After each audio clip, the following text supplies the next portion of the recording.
Hi guys, good morning. Katapos natin mag-gym and right now tina-test ride natin ang Hero Zoom 110 X-Tech.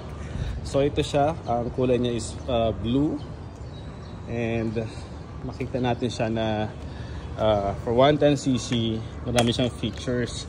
So ito, this one is Bluetooth enabled na siya and karamihan ng mga ilaw niya like LED na siya from the front and the back.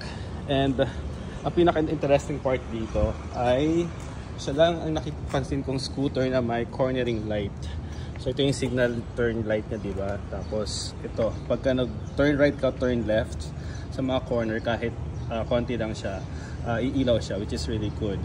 Additional for safety and also fuel injected. Ito yung hook niya, tapos malaki yung kanyang compartment, which kasya yung half-face helmet ko, 5.2 liters. So this is the Zoom 110 for only 69,000 pesos.